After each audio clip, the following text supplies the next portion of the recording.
ಚಿನ್ನಸ್ವಾಮಿ ಸ್ಟೇಡಿಯಂನಲ್ಲಿ 11 ಜನರ ದುರ್ಮರಣಕ್ಕೆ ಸಂಬಂಧಪಟ್ಟಂತೆ ಮೃತಪಟ್ಟವರಲ್ಲಿ ಒಬ್ಬೊಬ್ಬರದ್ದು ಕೂಡ ಒಂದೊಂದು ಕರುಣಾಜನಕ ಕಥೆಗಳಿದ್ದಾವೆ. ಮಕ್ಕಳ ಬಗ್ಗೆ ಸಾಕಷ್ಟು ಪೋಷಕರು ಕನಸು ಕಟ್ಟಿಕೊಂಡಿದ್ರು. ತಮ್ಮ ಮಕ್ಕಳ ಬಗ್ಗೆ ಪೋಷಕರು ಅನೇಕ ಕನಸುಗಳನ್ನು ಕಟ್ಟಿಕೊಂಡಿದ್ರು. ಈ ಕಾಲ್ತುಳಿತದಲ್ಲಿ ಸಾವನ್ನಪ್ಪಿದ 11 ಜನರ ಒಬ್ಬೊಬ್ಬರದ್ದು ಕೂಡ ಒಂದೊಂದು ಕರುಣಾಜನಕ ಕಥೆಗಳಿದ್ದಾವೆ. ಸಾಕಷ್ಟು ಕನಸುಗಳನ್ನು ಕಟ್ಟಿಕೊಂಡಿದ್ದಂತಹ ಪೋಷಕರಿಗೆ ಆಘಾತ ಎದುರಾಗಿದೆ. ಈ ಘೋರ ದುರಂತದಲ್ಲಿ 11 ಅಮಾಯಕರು ಬಲಿಯಾದರು. ಆದರೆ ಪ್ರತಿಯೊಬ್ಬರದ್ದು ಒಂದೊಂದು ಕತೆ, ಪ್ರತಿಯೊಬ್ಬರದ್ದು ಒಂದೊಂದು ಕರುಣಾಜನಕ ಕಥೆ ಇದೆ. ಅನೇಕ ಕನಸುಗಳನ್ನು ಕಟ್ಟಿಕೊಂಡಿದ್ರು. ಒಬ್ಬರು ಎಂಜಿನಿಯರ್ ಆಗಬೇಕು ಅಂದರೆ ಮತ್ತೊಬ್ಬರು ಡಾಕ್ಟರ್ ಆಗಬೇಕು, ಮತ್ತೆ ಕೆಲವರು ಜೀವನದಲ್ಲಿ ಏನಾದರೂ ಒಂದು ಮಾಡಬೇಕು ಅಂತ ಕನಸು ಕಟ್ಟಿಕೊಂಡಿದ್ದವರು. ಭೌಮಿಕ್ ನಾಗಸಂದ್ರ ಮೂಲದ ಭೌಮಿಕ್ 19 ವರ್ಷ ವಯಸ್ಸು, ಬೆಂಗಳೂರಿನ MS ರಾಮಯ್ಯ ಬಡಾವಣೆ ನಿವಾಸಿ. ಗೆಳೆಯರ ಜೊತೆಗೆ ಚಿನ್ನಸ್ವಾಮಿ ಸ್ಟೇಡಿಯಂಗೆ ಭೌಮಿಕ್ ಬಂದಿದ್ದ. ಆತನ ಎಲ್ಲ ಸ್ನೇಹಿತರು ಕ್ರೀಡಾಂಗಣದ ಒಳಗೆ ಹೋಗ್ಬಿಟ್ಟಿದ್ರು. ಆದರೆ ಭೌಮಿಕ್ ಮಾತ್ರ ಆಚೆ ಉಳಿದುಕೊಂಡು ಬಿಟ್ಟಿದ್ರು. ಒಳಗಡೆ ಹೋಗಬೇಕು ಅಂತ ತರಾತುರಿಯಲ್ಲಿ ಹೋಗ್ತಾ ಇರಬೇಕಾದ್ರೆ ಕಾಲ್ತುಳಿತದಲ್ಲಿ ಸಾವನ್ನಪ್ಪಿದ್ರು. ಅಕ್ಷತಾ ಪೈ, ಉತ್ತರ ಕನ್ನಡ ಜಿಲ್ಲೆ ಮೂಲದ ಅಕ್ಷತಾ, 24 ವರ್ಷ ವಯಸ್ಸು. 1 ವರ್ಷದ ಹಿಂದೆ ತಾನೇ ಮದುವೆಯಾಗಿತ್ತು. ಪತಿ ಆಶಯ್ ಜೊತೆಯಲ್ಲಿ ಬೆಂಗಳೂರಿನ ಕಮ್ಮನಹಳ್ಳಿಯಲ್ಲಿ ವಾಸ ಮಾಡ್ತಾ ಇದ್ರು. ಪತಿ ಪತ್ನಿ ಇಬ್ಬರು ಒಟ್ಟಿಗೆ ಸ್ಟೇಡಿಯಂಗೆ ಬಂದಿದ್ರು. ಆದರೆ ಇದ್ದಕ್ಕಿದ್ದಂತೆ ಕಾಲ್ತುಳಿತ ಸಂಭವಿಸಿತು. ಗಂಡನ ಎದುರೇ ಅಕ್ಷತಾ ಅವರು ಅವತ್ತು ಒದ್ದಾಡಿ ಪ್ರಾಣ ಬಿಟ್ಟಿದ್ರು. ಇನ್ನು ಸಹನಾ, ಕೋಲಾರದ KGF ಮೂಲದ ಯುವತಿ ಸಹನಾ, 23 ವರ್ಷ ವಯಸ್ಸು. ಬಡಮಾಕನಹಳ್ಳಿ ಸುರೇಶ್ ಬಾಬು, ಮಂಜುಳಾ ದಂಪತಿಯ ಪುತ್ರಿ. ಇಂಜಿನಿಯರಿಂಗ್ ಮುಗಿಸಿ ಬೆಂಗಳೂರಿನ ಖಾಸಗಿ ಕಂಪನಿಯಲ್ಲಿ ಕೆಲಸ ಮಾಡ್ತಾ ಇದ್ರು.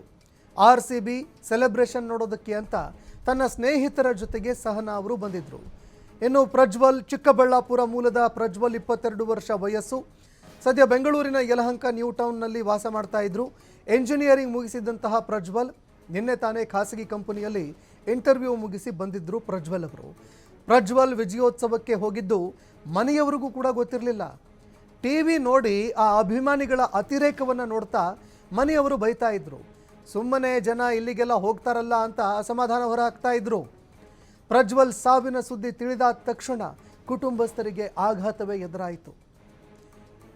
ಇನ್ನು ಬೆಂಗಳೂರಿನ ಯಲಹಂಕದ ಕಣ್ಣೂರಿನ ನಿವಾಸಿ ದಿವ್ಯಾಂಶಿ, 24 ವರ್ಷ ವಯಸ್ಸು.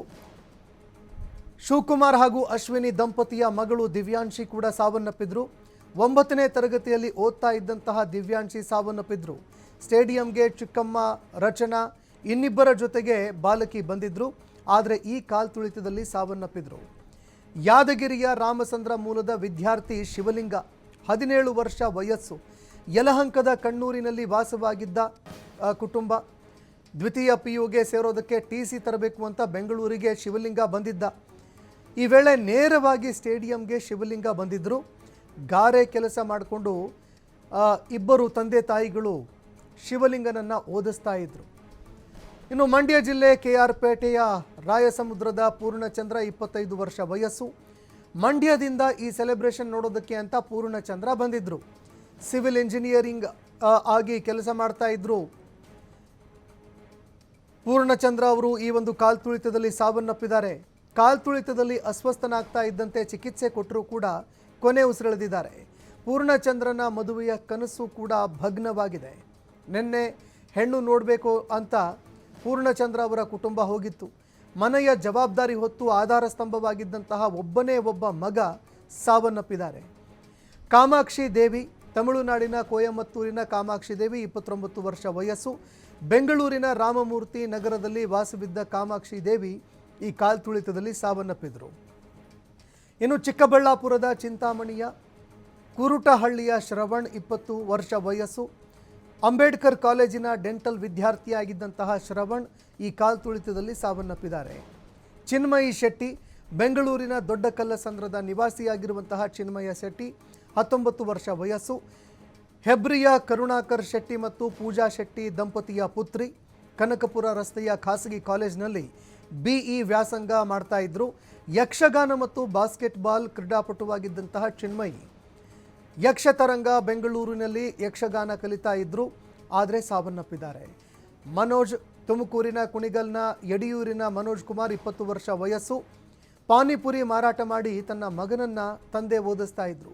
ಯಲಹಂಕದ ರೆಸಿಡೆನ್ಸ್ ಕಾಲೇಜಿನಲ್ಲಿ ದ್ವಿತೀಯ PU ವ್ಯಾಸಂಗ ಮಾಡ್ತಾ ಇದ್ರು. ಆದರೆ ಈ ಕಾಲ್ ತುಳಿತದಲ್ಲಿ ಇವರು ಕೂಡ ಸಾವನ್ನಪ್ಪಿದ್ದಾರೆ. ಹೀಗೆ ಪ್ರತಿಯೊಬ್ಬರದ್ದು ಕೂಡ ಒಂದೊಂದು ಕರುಣಾಜನಕ ಕಥೆ. ಒಬ್ಬರು ಮದುವೆ ಆಗಬೇಕಾಗಿತ್ತು, ಮತ್ತೊಬ್ಬರು ಮದುವೆ ಆಗಿದ್ದರು.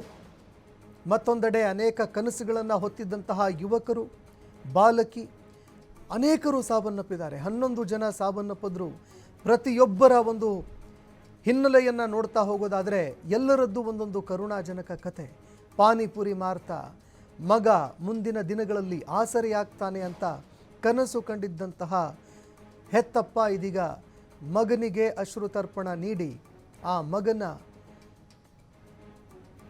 ಅಂತಿಮ ಸಂಸ್ಕಾರ ನೆರವೇರಿಸುವಂತಹ ಒಂದು ಕಠೋರ ಪರಿಸ್ಥಿತಿ ಎದುರು ಬಂದಿದೆ.